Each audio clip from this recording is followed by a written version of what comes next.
ce... Oui, voilà, effectivement. Je vais co-animer cette soirée avec Mathias Paquet qui est à côté de moi, qui s'occupe de la technique. Je le remercie au passage. Et puis, il y a Christophe Wildy qui est à Nyon, lui, et qui s'occupera un petit peu de gérer les questions sur le chat, s'il y en a beaucoup trop, ou bien si elles sont un peu compliquées, ou de les ordonner un petit peu. Ce que je propose en tout cas, c'est que vous puissiez poser vos questions ou faire vos remarques directement sur le chat en continu. Et puis, s'il y avait des questions de compréhension, c'est tout à fait possible. Alors, à ce moment-là, on les traitera directement après la première conférence, rapidement, avant de passer à la deuxième, avec Pascal qui enchaînera. Merci Pascal d'être là aussi. Et à la fin des deux conférences, eh bien, on essaiera de répondre à l'ensemble des questions, s'il y en a, et puis de faire un débat, si possible, intéressant sur ces questions qui sont complémentaires. Voilà.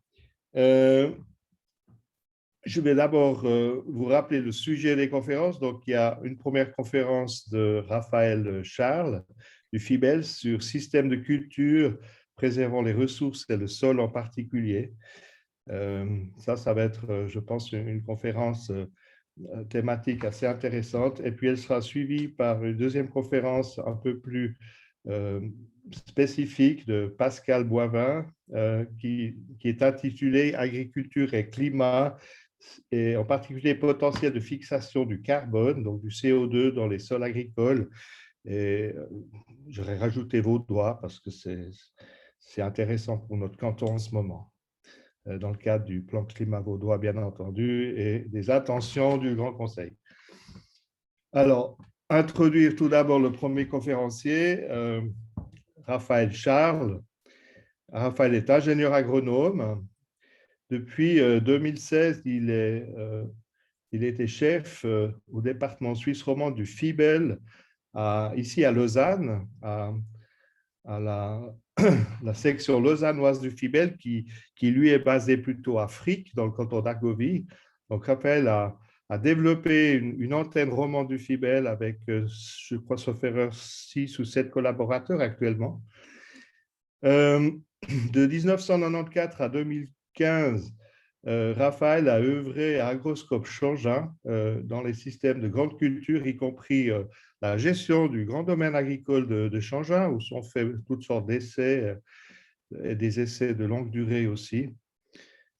Précédemment, il a fait sa thèse de doctorat et il s'est occupé du devenir des pesticides dans les plantes en écologie industrielle. Vous voyez que c'était déjà assez visionnaire. On se posait déjà ces questions. Et notamment, il a fait des travaux avec des analyses de cycle de vie à l'EPFL. Précédemment, il a étudié à l'ETH, à l'École polytechnique de Zurich, en agronomie, où il a obtenu son master.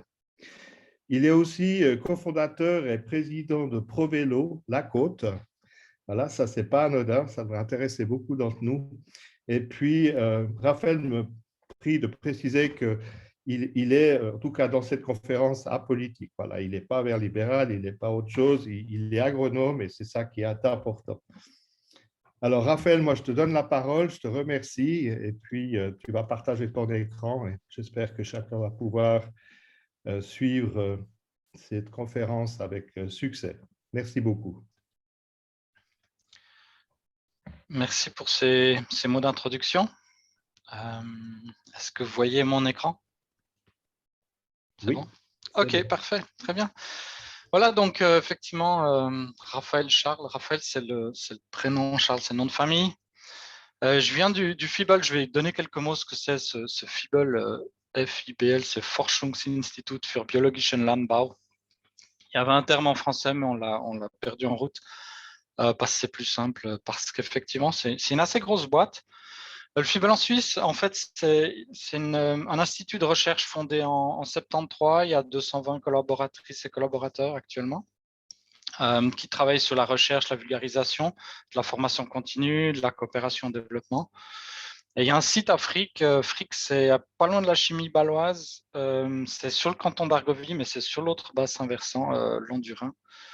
Et une des particularités de notre activité de recherche en bio, c'est effectivement de travailler sur les exploitations directement chez les exploitants. On parle de recherche on-farm. Et puis un autre point, FIBOL, c'est effectivement une institution suisse depuis 73, mais qui a un certain nombre de groupes dispersés, concentrés, disons surtout dans les pays germanophones, en Allemagne et en Autriche, depuis un certain nombre d'années, avec 60, 30 collaborateurs respectivement. Il y a l'UMKI, ça c'est pour des raisons politiques, ils n'ont pas eu le droit de s'appeler FIBOL, en Hongrie aussi, qui est présent. On a ouvert en 2016, en même temps que l'antenne romande, le FIBOL France, avec 7 personnes qui y travaillent. Et puis, pour des raisons de présence à l'échelle européenne politique, il y a un FIBOL Europe qui est proche d'un certain nombre de décisions au niveau européen, même si notre première tâche, c'est effectivement la recherche et la vulgarisation en bio. Et puis, l'antenne romande du FIBOL, là, vous avez un bâtiment qui se trouve entre la gare et le lac à Lausanne. Ça s'appelle la Maison du Paysan. Et là se concentre un certain nombre d'organisations agricoles de Suisse romande et du canton de Vaud. Et puis, on est sous-locataire d'Agridea qui s'occupe de vulgarisation. Il y avait depuis un certain nombre d'années quelques personnes qui étaient déléguées depuis le site de Frick pour s'occuper de la Suisse romande. Et puis, depuis 2016, on a ouvert un département que j'ai la chance d'ouvrir, de développer. Aujourd'hui, on est 10 scientifiques. On accueille volontiers des étudiants et des stagiaires qui nous permettent de rester à jour et de rester frais en provenance de hautes écoles, des unis, etc. On n'a pas, bien sûr, puisqu'on est au centre de Lausanne, on n'a pas de site expérimental et on travaille directement dans la pratique. Notre objectif, c'est de travailler avec les collaborations, les institutions romandes aussi, bien sûr, pas que les agriculteurs. On établit aussi des ponts avec les collègues de Frick qu'on fait venir en Suisse romande. Et on établit aussi des liens avec les pays francophones. Voilà pour ce petit mot d'introduction avant de venir au sujet. Donc, on a une fondation et on travaille surtout par projet. Ma présentation, je vais reprendre des éléments assez basiques, mais je pense que c'est intéressant de temps en temps de redéfinir ce que c'est que l'agriculture, de rappeler les menaces actuelles, les enjeux, en fait. Et je vais prendre un exemple, ce que c'est que l'agriculture écologiquement intensive ou d'autres concepts analogues. On vit dans un monde qui a besoin de mettre des mots, bien sûr, sur des concepts, sur des intentions, sur des idées, pour pouvoir communiquer. Et là, j'ai pris un exemple, mais c'est un peu la même chose que finalement l'agriculture agroécologique. L'agriculture bio étant une forme d'application très concrète des principes de l'agroécologie, par exemple. Je vous donnerai quelques illustrations de mise en œuvre. Ouais. C'est quoi l'agriculture? Si on prend la définition Wikipédia, on va prendre ça de façon très simple. L'objectif de l'agriculture, en tant que production primaire, c'est la fabrication de produits végétaux et animaux sur une surface exploitée dans ce but. C'est une définition brute, mais qui finalement ne correspond pas du tout à ce qu'est l'agriculture dans notre contexte, puisque derrière le mot agriculture, on a de nombreuses fonctions d'intérêt général qui sont couvertes par l'activité. On parle d'agriculture multifonctionnelle. Et là, il y a typiquement une manière de définir la chose du côté de l'Office fédéral de l'agriculture, avec effectivement un objectif de production. Mais il y a aussi un volet paysager, il y a de la sécurité de l'approvisionnement, un certain nombre de produits. Il y a une contribution à la biodiversité, et ça c'est aussi chaque fois des paiements directs pour des prestations fournies par le monde agricole, etc. Donc, on a effectivement une agriculture qui a différentes fonctions et il s'agit bien sûr d'aller au-delà de ce premier objectif qui est de produire des aliments, d'autant plus que l'agriculture occupe de nombreuses surfaces, des surfaces importantes.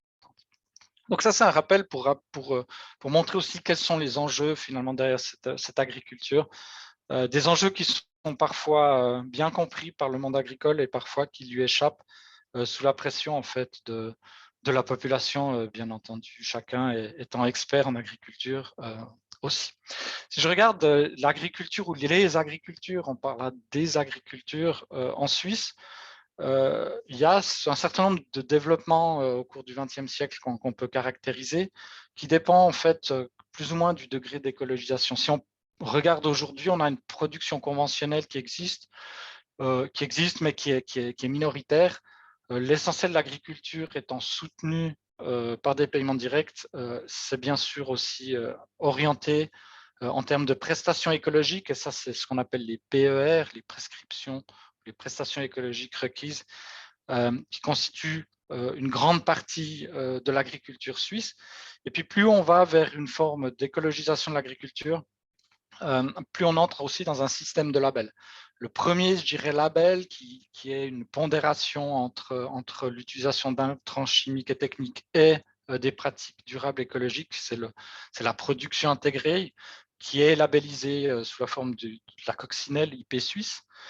Il y a ensuite BioSuisse qui est le label Bio Bourgeon, qui est une agriculture agroécologique et qui finalement applique des concepts, mais grâce à un cahier de charges très précis, c'est imposé en termes de label. Et puis on a Déméter, ça c'est une étape suivante qui est plus exigeante en termes d'écologisation, qui est l'agriculture en biodynamie. Ce que je trouve intéressant de montrer, c'est que ces labels sont aux mains des agriculteurs, de certains agriculteurs qui se sont engagés dans cette direction. Et ça, c'est un point important en termes de développement de l'agriculture, montrer que certains agriculteurs prennent en main des défis écologiques en particulier pour avancer. Un autre élément qui est intéressant, c'est la compréhension qui varie en fait largement selon les contextes, compréhension des enjeux et de ce qu'est l'agriculture. Il y a une dizaine d'années, il y a un terme qui est venu sur le marché des termes et des concepts, c'est l'agriculture écologiquement intensive. Elle a été définie par la FAO, c'est un processus fortement basé sur la connaissance, qui nécessite une gestion optimale des fonctions écologiques. Ce mot gestion optimale des fonctions écologiques, c'est vraiment les fonctions écologiques, c'est la base du fonctionnement de l'écosystème qui est mis en avant, et de la biodiversité, bien entendu, pour améliorer les performances du système. Tout ça en considérant aussi, bien sûr, les agriculteurs.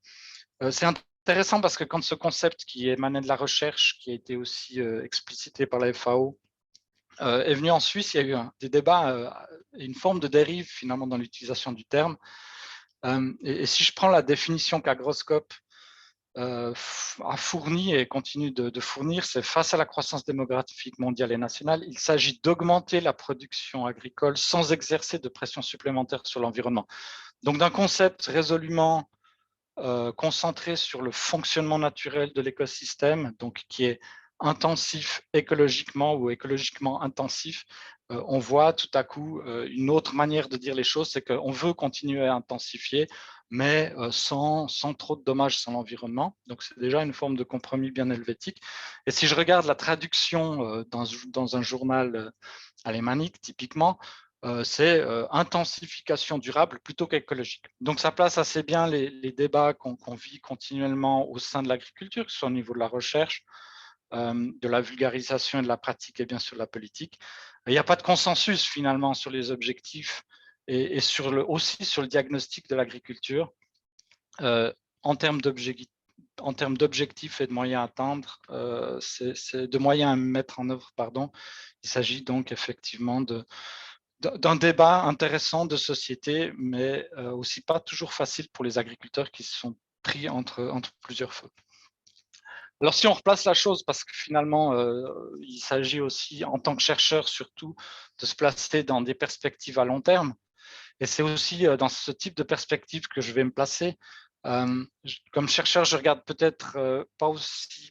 Je regarde à long terme, surtout dans l'agriculture bio, à 10, 15, 20, 50 ans, qu'est-ce qui va se passer.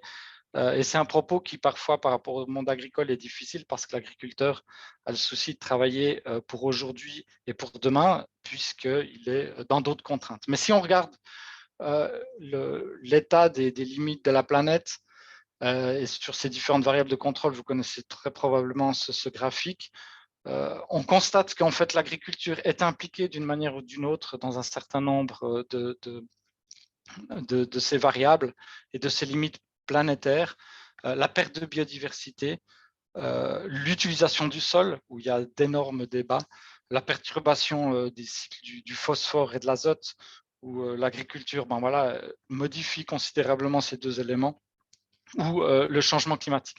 Donc c'est vrai que l'agriculture est au cœur d'un certain nombre de débats fondamentaux, d'enjeux fondamentaux. Elle le vit plus ou moins bien, et elle est aussi soumise, comme d'autres, à ce type de défis que nous, on accompagne dans une vision, bien sûr, en tant qu'Institut d'agriculture biologique, dans une vision résolument orientée vers l'agroécologie, vers l'écologisation de l'agriculture. Et c'est un point important. Un autre point que je voulais souligner, c'est on est en concurrence énorme au niveau de notre nutrition.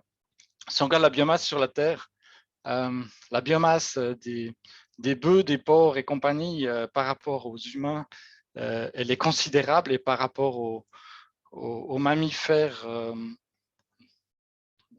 sauvages, elle est plus grande encore. Et c'est vrai qu'on a aujourd'hui une équation difficile à résoudre, mais qu'il s'agit donc, il s'agit de prendre vraiment à bras le corps, c'est que on ne peut pas continuer par rapport aux ressources disponibles à nourrir autant d'animaux qui sont en concurrence directe pour se nourrir.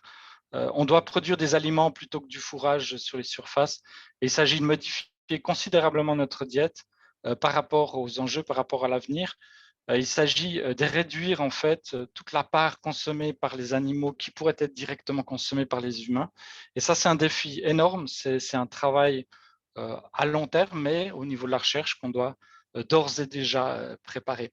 Donc, il s'agit effectivement d'accompagner des changements au niveau du régime alimentaire, de nourrir notre bétail avec soit des déchets pour ce qui concerne les porcs et la volaille, soit des fourrages grossiers qui poussent dans des endroits où on ne peut pas produire d'aliments pour ce qui concerne les ruminants et les vaches en particulier.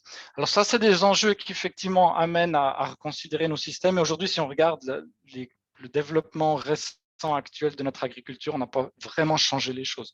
On continue à avoir une pression énorme au niveau des prix.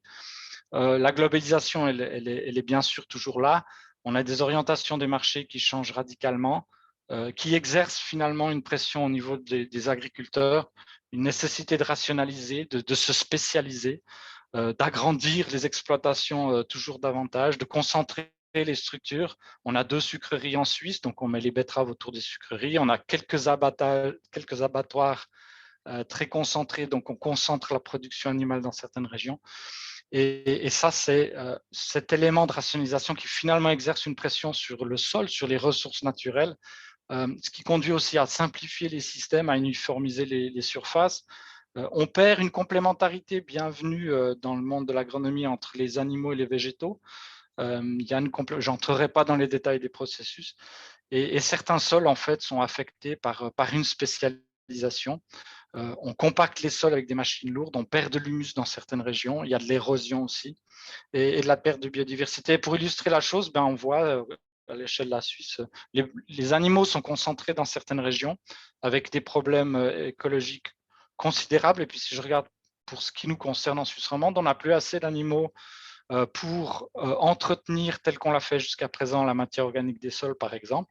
Et puis, on doit adapter nos techniques pour maintenir ce sol, pour ramener ce que l'animal faisait et qu'on a perdu. Je ne dis pas qu'il faut ramener forcément des animaux, mais en tout cas, il faut faire en sorte que le système évolue tout en considérant les exigences du sol. Et puis au niveau des cultures, on a une concentration de certaines cultures qui sont exigeantes pour le sol, c'est les cultures sarclées, la pomme de terre, la betterave, dans certaines régions avec des impacts considérables.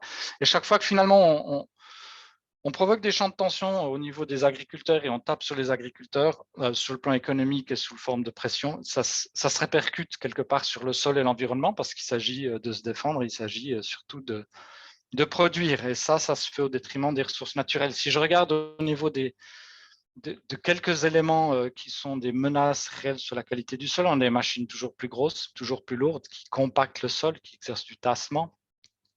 On doit sortir au niveau du sol, c'est difficile d'évaluer le sol, donc on doit sortir parfois quand le sol est humide. On perd de la matière organique parce que justement, comme je disais, on a moins de prairies, on a moins d'animaux, on a moins de fumier qui permettent de restaurer ce carbone dans le sol. On reviendra après. On travaille de façon intensive le sol. Le sol est souvent laissé nu parce qu'on n'a pas le temps forcément de mettre des cultures pour protéger ce sol, ça crée de l'érosion. Les parcelles sont toujours plus grandes avec aussi des menaces parce qu'on ne crée plus les barrières qui permettent de mieux lutter contre certaines érosions quand effectivement on cultive dans des talus.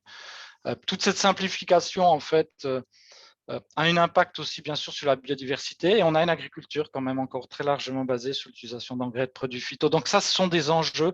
Si je regarde au niveau des pesticides, dans le sol, on a un nombre considérable, ça c'est dans un réseau qu'on a conduit entre la Suisse romande et la Suisse alémanique. On a tout à gauche des parcelles en conventionnel, des parcelles en semi-direct. C'est une manière de travailler le sol sans trop le perturber ou en perturbant le moins possible, ou en système organique, en système bio.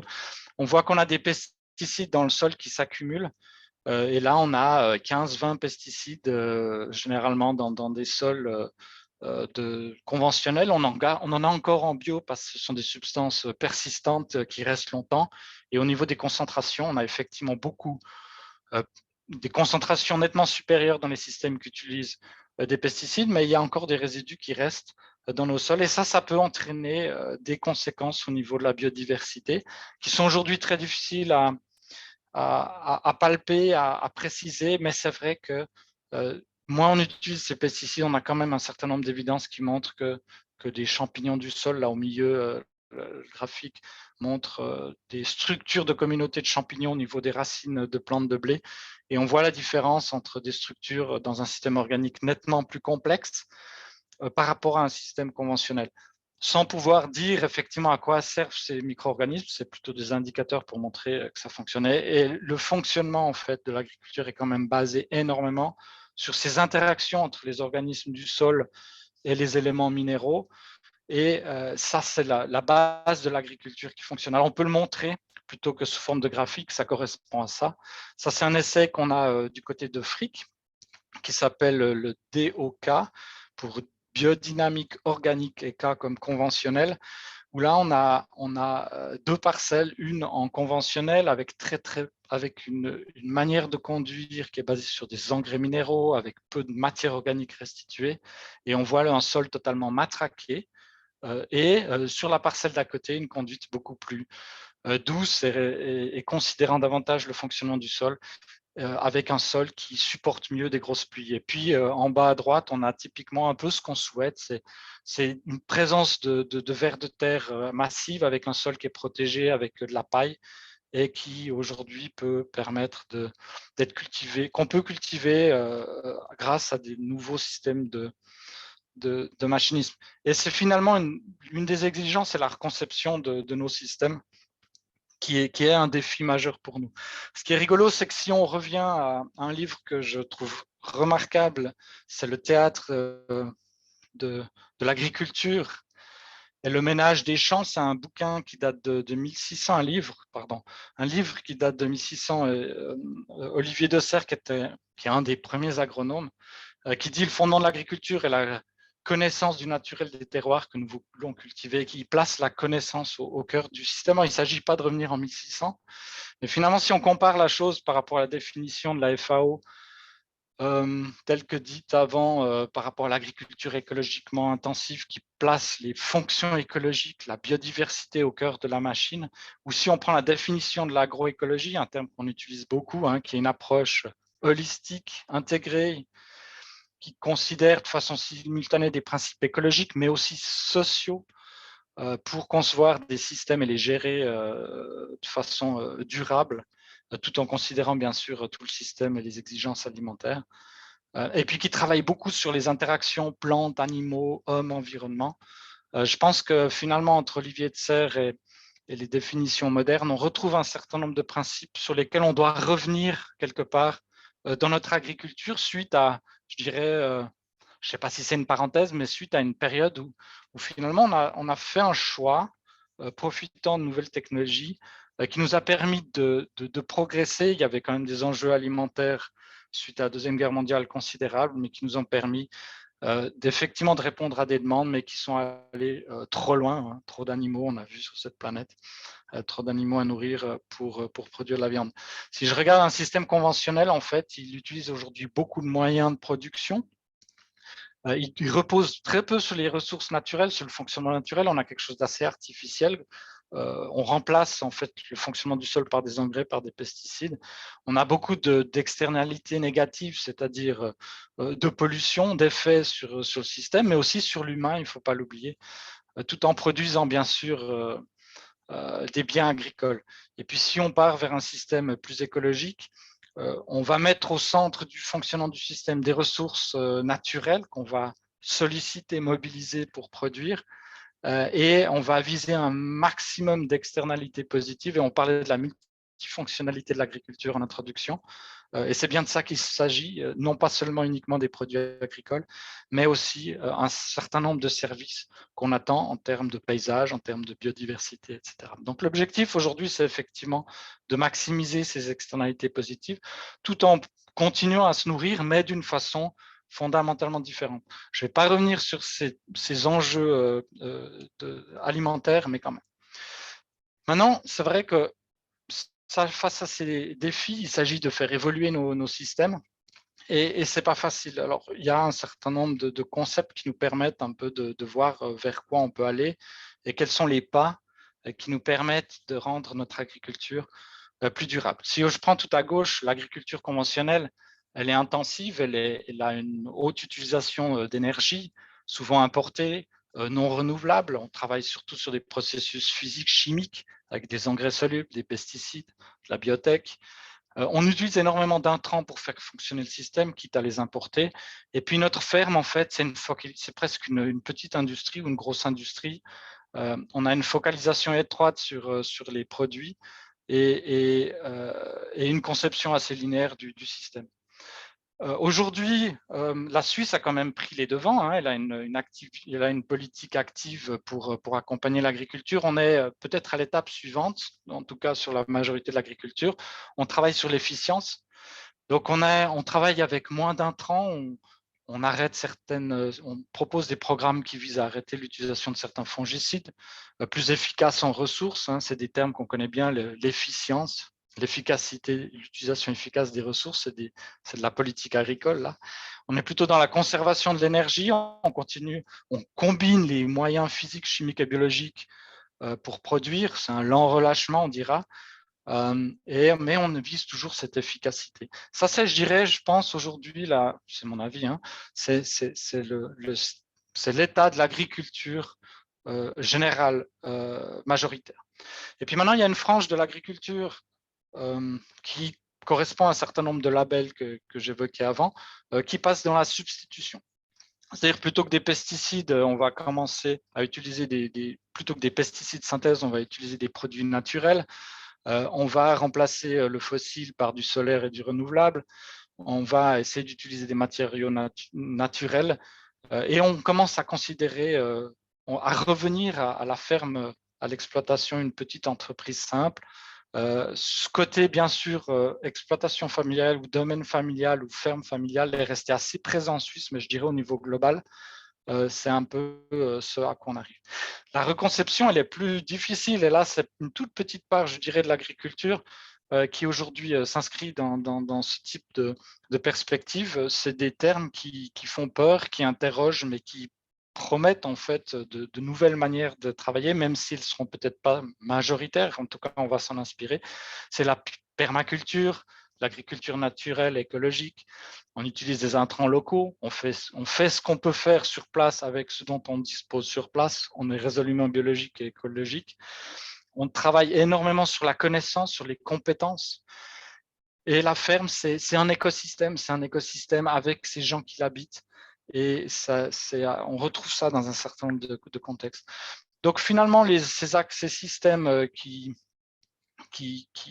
émergent aujourd'hui, qui sont dans une reconception, vont assurément compléter les labels ou les systèmes qu'on a aujourd'hui pour répondre aux enjeux du futur. Alors, je vais vous donner un certain nombre d'exemples. On a par exemple l'agriculture de conservation des sols. Il y a une version bio ou pas bio, c'est égal. Et là, je mets chaque fois un certain nombre de projets qu'on travaille chez nous. L'agriculture de conservation des sols, en fait, est basée sur un certain nombre de principes, mais l'objectif, c'est d'éviter la perte des terres arables. C'est une réponse à ces pertes de terres arables suite à l'intensification de la mécanisation agricole, et c'est de régénérer en fait des terres dégradées. Et on a des versions en production intégrée, on a des versions en agriculture biologique. Nous, on a par exemple un travail où on essaie de concilier la gestion des mauvaises herbes avec la qualité du sol, ce qui ne va pas toujours de soi en agriculture biologique, mais on met aussi maintenant des couverts végétaux, des cultures annuelles, des fois pour régénérer la vigne dans certains systèmes, où on met, là c'est de la févrole dans des vignes pour ramener de la vie dans des sols qui ont besoin d'être régénérés. Et typiquement, ce genre de système, c'est en fait l'objectif, c'est de passer de la charrue, hein, qui est une machine qui travaille profondément, qui inverse considérablement le sol, qui perturbe fondamentalement le sol avec une intensité très élevée, à des systèmes tout à droite de semi-direct où on a une culture, une interculture dans laquelle on va semer directement la culture suivante. Donc, entre deux cultures, on met une culture de couverture, ce qu'on appelle un couvert végétal, un engrais vert, et grâce aux machines modernes, eh bien, on est capable aujourd'hui de semer directement, avec ou sans utilisation de chimie. Ça, c'est un vaste débat. Et puis, entre la charrue et le semi-direct, eh bien, on a tout un degré d'intensité de perturbation du sol, respectivement à l'inverse de couverture du sol. Et puis, on voit deux images au fond. C'est au fond d'un blé, d'un côté, un peu de résidus qui couvre le sol, qui laisse un sol actif, et puis de l'autre côté, quelque chose où c'est un peu tabula rasa. On a des rotations diversifiées aussi dans cette agriculture de conservation. En agriculture bio, on fait désormais beaucoup, on revient à des mélanges d'espèces. Là, il y a par exemple un triticale avec du lupin. En haut à gauche, en bas, on a du pois et de l'orge. Donc, plutôt que de cultiver les espèces séparées, on va les cultiver en mélange. On sait les semer, on sait les récolter, on sait séparer le grain. Au milieu, c'est un maïs avec un haricot exotique qu'on est en train de tester qui s'appelle le lablab. Puis à droite, une culture qu'on va, comme je disais, de culture intermédiaire où on peut mettre des fleurs, on peut mettre de nombreuses espèces. Puis cette culture intermédiaire, elle se place entre deux cultures de production, simplement pour restaurer cette vie du sol. Et puis si je reprends ensuite par rapport au schéma initial entre conventionnel et écologique, eh ben, cette agriculture de conservation du sol, en fait, le but, c'est de remplacer le métal, la charrue par la racine, par les racines vivantes qui font un travail de restauration physique au niveau du sol. C'est de remplacer les intrants chimiques, pesticides et engrais par le fonctionnement du système. Là, on a une racine avec un monde vivant, et là, ce sont des bactéries fixatrices d'azote qui permettent de fixer l'azote de l'air pour les mettre dans le système, ou bien remplacer le carbone fossile par le carbone de la photosynthèse. C'est très schématique, mais ça répond, je crois, assez bien à ce que sont en train de faire des agriculteurs. Et puis, il y a d'autres systèmes. L'agroforesterie, si vous regardez dans notre paysage, il y a une modification assez fondamentale actuellement sous l'impulsion de la politique agricole, c'est d'introduire l'agroforesterie dans nos campagnes. À droite, on a une naissance d'un système agroforestier futur avec on replante des arbres dans des champs autrefois cultivés ou précédemment cultivés sur de nombreux hectares. Et bien là, on crée des bandes avec certaines cultures, et ces bandes sont intercalées d'arbres qu'on a remis à la place des haies de l'époque, et des arbres qui peuvent être utilisés à différentes fonctions. Et puis à gauche, c'est un biodiverger, c'est un verger en expérimentation qu'on a à Marcelin. Et puis là, on implante entre les arbres des cultures maraîchères. Donc, c'est cultivé par un praticien qui en tire un revenu aussi, résolument bio, bien sûr, avec des coûts différents, mais qui, au niveau du fonctionnement du système, est assez intéressant. Et puis, ces systèmes existent déjà. On a les systèmes pastoraux, sylvopastoraux de nos montagnes, où on a les pâturages boisés, ou qui existent encore et qu'il s'agit de maintenir, où on a des vaches dans les montagnes qui paissent au milieu des forêts, avec un double enjeu, c'est de maintenir la forêt et de maintenir l'activité agricole. Un autre système dont on parle beaucoup, c'est la permaculture. Hein. Là, c'est un concept qui est basé sur des principes moraux. C'est prendre soin de la terre, prendre soin des gens et partager équitablement. Ça paraît beau, ça paraît bobo, mais mine de rien, au niveau agronomique, c'est un sacré enjeu. Au niveau social, c'est aussi un autre enjeu. C'est très difficile, ils ont tous mal au dos.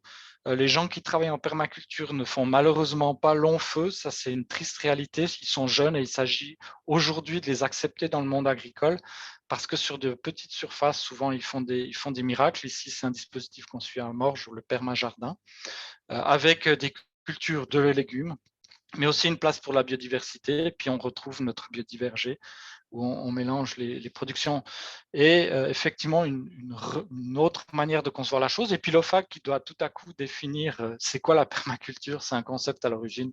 Alors elle a dû bien sûr donner une définition, c'est un mélange à petite échelle de différentes cultures, avec plus de 50% de cultures spéciales, ce qui correspond à notre contexte. Et puis, on a de nouvelles émergences alors là d'exploitation, donc de domaines agricoles, de fermes. Et puis là, ce sont les micro-fermes. Ce sont des petites structures, souvent de gens qui viennent d'ailleurs, de l'agriculture, qui ne viennent pas de l'agriculture, qui sont dans notre milieu, qui s'installent sur des petites structures, 1-2 hectares, et qui cultivent intensivement, mais de façon écologique, des surfaces, pour des productions remarquables de produits de haute valeur, des légumes. Et là, ces micro-fermes, là, il y a alors donc un autre volet, c'est carrément une organisation économique qui bouscule en fait un système et qui pose un certain nombre de questions. Est-ce que ça appartient à l'agriculture? Est-ce que c'est réaliste? Et de nombreuses recherches montrent que effectivement, économiquement, c'est viable, socialement aussi, mais il s'agit d'en payer le prix. Et dans cette perspective, on donne aussi des formations pour développer ce type de système qui sont difficiles, qui sont émergents, mais qui arrivent assurément. Et puis, le dernier point que je voulais un peu souligner sur ces systèmes, ce sont les filières courtes. Ce sont de nouveaux métiers, des gens qui sont paysans et boulangers ou 2 personnes qui s'allient. C'est finalement un métier en devenir. C'est des gens qui maîtrisent tout en totale autonomie, depuis le semis de la céréale jusqu'à la vente du pain. C'est des acteurs qui se retrouvent, qui se rencontrent à nouveau, en travaillant sur des céréales anciennes, des céréales rustiques. Et là, on a typiquement à Coinsin, Francis Yagui et Raphaël Schubach, l'un agriculteur bio totalement autonome qui vend tout ce qu'il produit par lui-même, avec un moulin sur meule de pierre où il mousse ses farines. Et puis, il est associé maintenant à un boulanger qui a abandonné sa boulangerie à Gland pour un nouveau four chauffé au bois de 48 tonnes dans une petite maison à côté de la ferme de Francis, et qui désormais fait des pains à fermentation lente. Donc, on retrouve aussi une autre manière de produire une alimentation, une fermentation lente, plus digestible, qui permet aux protéines d'être mieux digérées par l'humain, pour les gens qui sont sensibles notamment au gluten. Et voilà de nouvelles associations, de nouvelles manières de redécouvrir et développer l'agriculture. C'est exigeant en main-d'œuvre, mais ce sont des nouvelles voies tout à fait intéressantes par rapport à nos enjeux. En termes de synthèse, je dirais, il faut retenir qu'il y a différentes formes d'agriculture écologique qui montrent en fait une voie d'un changement de modèle nécessaire, je pense, c'est mon avis, par rapport à un certain nombre d'enjeux agroalimentaires, climatiques et d'autres encore, biodiversité. Mais il y a une base qui revient régulièrement, c'est de mettre au cœur de l'action le fonctionnement naturel de l'écosystème, et Doré a donné un certain nombre de voies à suivre pour progresser dans ce contexte. En termes de recherche-développement, ça me concerne, mais je voulais le dire, c'est développer les sciences naturelles et utiliser ces progrès réalisés. Et ça, c'est un enjeu majeur, c'est de garder les sciences naturelles actives au niveau de l'enseignement, de la recherche, et pas seulement la technologie. Et c'est de s'inspirer en fait du fonctionnement des écosystèmes naturels pour développer nos systèmes. C'est l'agroforesterie où on remet des arbres dans les cultures annuelles, et finalement aujourd'hui on doit aller en Afrique pour voir à quoi ça correspond, et on s'en inspire fortement. Et puis au niveau méthodologique, c'est intéressant parce qu'il s'agit de ramener les praticiens pour stimuler la recherche, c'est de travailler ensemble on-farm, à la ferme ensemble pour innover. Et puis, c'est de mieux utiliser, parce qu'on a des données extraordinaires au niveau de la recherche, mieux utiliser toutes les données qui existent, faire des méta-analyses, comme on appelle, mais aussi développer l'agronomie. La chaire d'agronomie à Zurich a été menacée longtemps. Ils ont dû changer de nom pour pouvoir rester actifs, et on n'a jamais pu développer de chaire d'agronomie au Poly à Lausanne, c'est quand même assez bizarre, mais ça témoigne aussi d'un certain nombre d'enjeux. Et puis, il s'agit de comparer, d'analyser ces différents systèmes parce que dans chacun de ces systèmes, il y a quelque chose à prendre et à développer. Et finalement, c'est de changer, c'est de passer de l'excellence des moyens. On connaît les pesticides, on connaît super bien les tracteurs, on sait les utiliser, on sait les grammes de machin qu'il faut appliquer par hectare, etc. À l'excellence par la connaissance, c'est-à-dire comprendre comment tout ça, ça fonctionne pour essayer de mettre ensemble les moyens qui permettent de façon naturelle de faire énormément de choses. Bien sûr, on a besoin de béquilles, on a besoin de support, on a besoin de soutien pour produire parce que c'est un enjeu qui est majeur aussi et surtout, je dirais, dans les systèmes agroécologiques. Et ça, c'est un point important. Voilà. Pour terminer, juste mentionner une source d'inspiration, c'est une synthèse thématique sortie d'un récent programme du Fonds national de la recherche qui était consacré à la ressource sol, qui reprend certains des enjeux et qui est en fait une synthèse des travaux de recherche de différents instituts en Suisse consacrés à l'utilisation du sol. Là, c'est un volet production alimentaire, mais il y a tout l'aménagement du territoire qui est traité. Et sur le site NFP 68, vous retrouvez l'ensemble des synthèses émanant de ce vaste programme de recherche national, ce PNR. Voilà, j'en aurais fini. Si jamais il y a mes coordonnées, je suis bien sûr à disposition pour discuter. Voilà, merci. Merci infiniment, Raphaël, non seulement pour les informations super passionnantes de ta présentation, mais aussi et surtout, je trouve, pour le message que tu nous livres. Est-ce que nous avons quelques questions de compréhension? Ça ne me semble pas être le cas, mais si c'était le cas, on va les traiter rapidement avant de passer à la suivante. Oui, alors, sur ce chapitre, donc, il y a eu une question de Cédric Junilon qui s'étonnait du fait qu'il n'y ait pas de label pour l'agriculture de conservation des sols. Comment ça se fait? Est-ce que c'est une forme d'agriculture qui est trop marginale ou bien une forme d'agriculture qui a été ignorée jusqu'à présent? Effectivement, c'est une bonne question. Il existe des organisations qui sont liées à l'agriculture de conservation des sols. En Suisse, c'est Suisse No-Till qui rassemble les agriculteurs. En France, c'est l'APAD, par exemple. Il y a les équivalents un peu partout. Disons, l'agriculture de conservation s'intéresse surtout à une technique et ne va pas jusqu'à l'aliment. Et c'est peut-être une des raisons pour lesquelles il n'y a pas de label, parce que finalement, ces labels, c'est une manière d'ajouter, de faire reconnaître une plus-value dans le produit fini. C'est peut-être une des raisons, il y en a probablement d'autres, mais si je regarde IP Suisse, BioSuisse, Déméter, au centre, en fait, se trouve toujours un aliment qui se trouve dans le commerce. Voilà. Et puis l'agriculture de conservation, c'est assez marginal, ça concerne certaines régions. En Suisse, on est un pays de bêtes, de production animale, etc. Et puis l'agriculture de conservation s'adresse surtout dans les systèmes où l'animal a disparu. Donc on n'est pas dans un contexte en Suisse favorable par rapport à ça. Je dirais, ça reste il y a 5-6% de gens en semi-direct, une quinzaine, trentaine de pourcents qui vont dans cette direction, mais pas au niveau alimentaire. D'accord, merci pour cette réponse. Et j'avais moi-même une question à vous poser. Selon vous, est-ce qu'on peut réellement concilier ou conjuguer l'agriculture biologique et l'agriculture de conservation, sachant que, par exemple, le labour, ça reste la méthode privilégiée quand on veut éliminer des adventices? Alors, c'est une bonne question, effectivement. Alors, il y a l'agriculture de conservation, c'est l'AC, et puis on met le B, ça fait l'ABC. C'est un travail de longue haleine. En fait, l'agriculture de conservation, elle a trois principes. C'est le non-travail du sol, c'est la couverture du sol et c'est la diversité des cultures. Ces trois piliers, en fait, jusqu'à présent, on a beaucoup insisté sur l'absence de travail du sol, mais on peut admettre que en jouant sur les deux autres leviers et en intensifiant les deux autres leviers, on peut se permettre de faire un travail minimum du sol tout en atteignant le même objectif de qualité. Donc l'objectif, c'est la qualité du sol et ces objectifs peuvent être atteints par différents leviers et puis il s'agit en fait d'actionner ces leviers de façon différenciée selon les autres exigences qu'on a. Donc oui, pour nous, et d'ailleurs on se retrouve dans un projet commun avec Pascal Boivin, où notre objectif, c'est de travailler sur cette agriculture bio de conservation. C'est conciliable, mais il s'agit effectivement de principes agronomiques et de conjuguer différemment les trois leviers.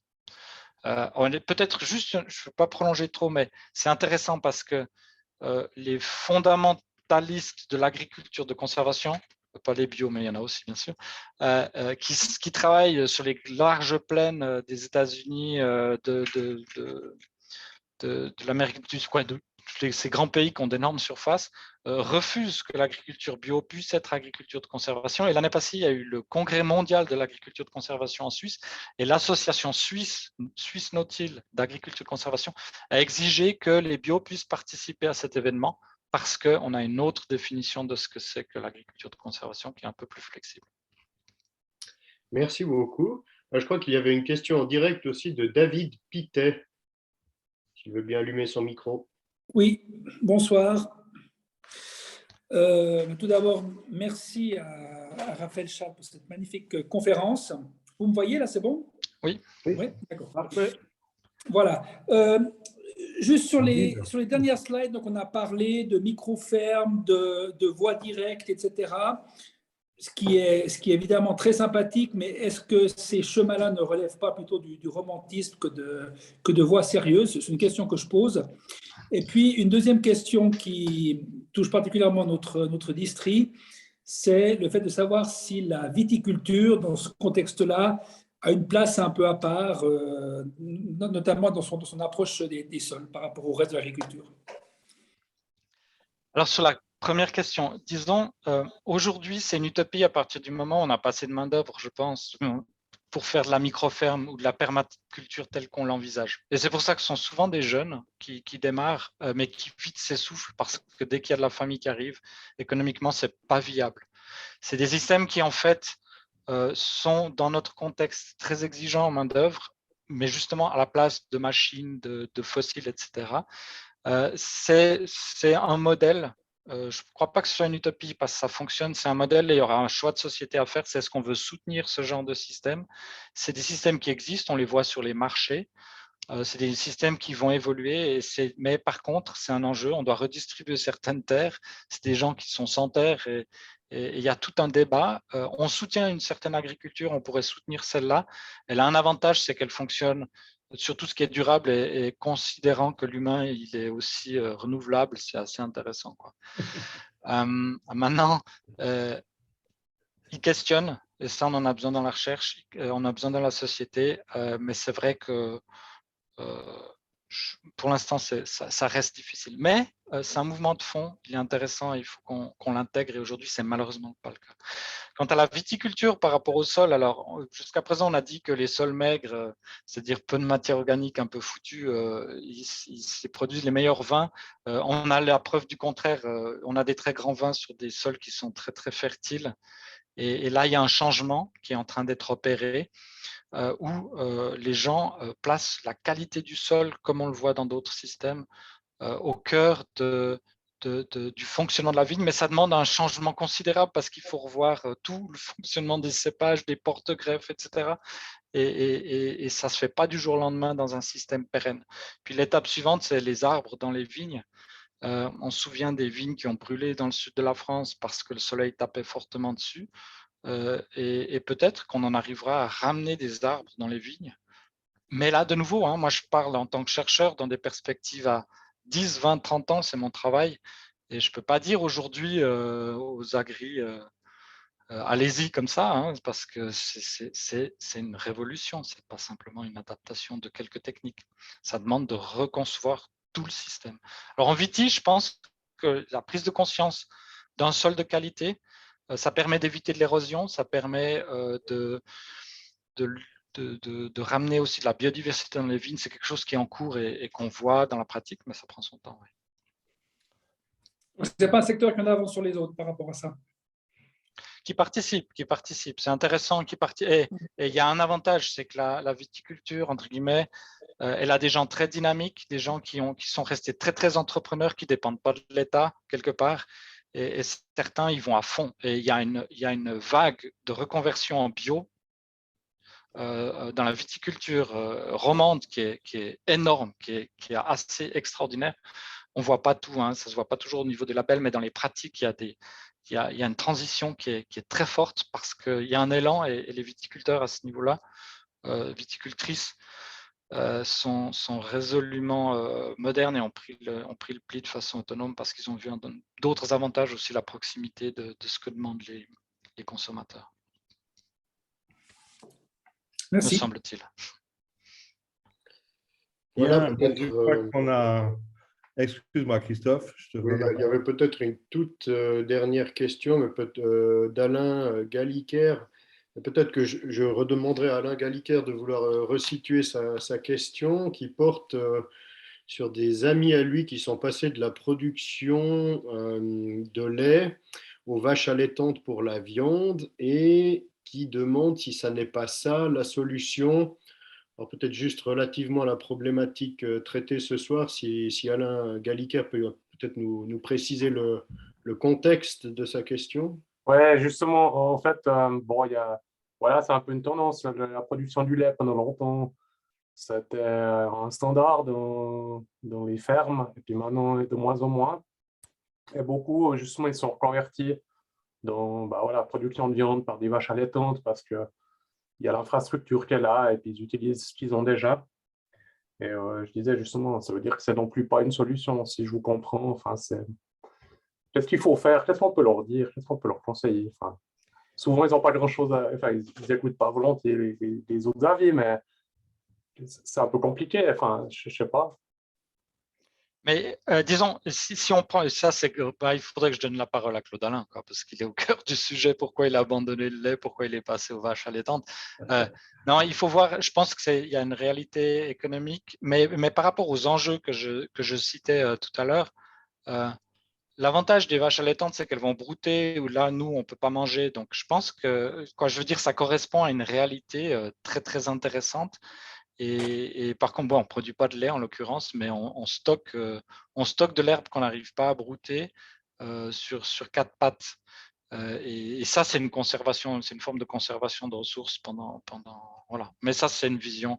C'est un vaste débat, cette transition du lait. Après, c'est aussi une réponse par rapport à où se trouvent les centrales laitières, qui produit le lait industriel, qu'est-ce qu'on peut faire en termes de produits autres que le lait industriel.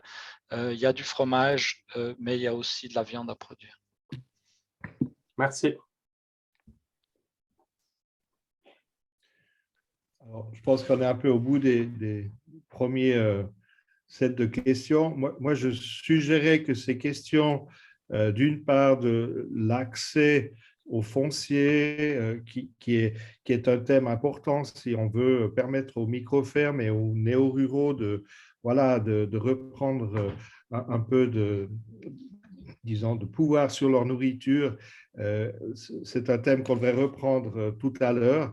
Également, la question de l'occupation du territoire par les ruminants, ça me paraît aussi très intéressant.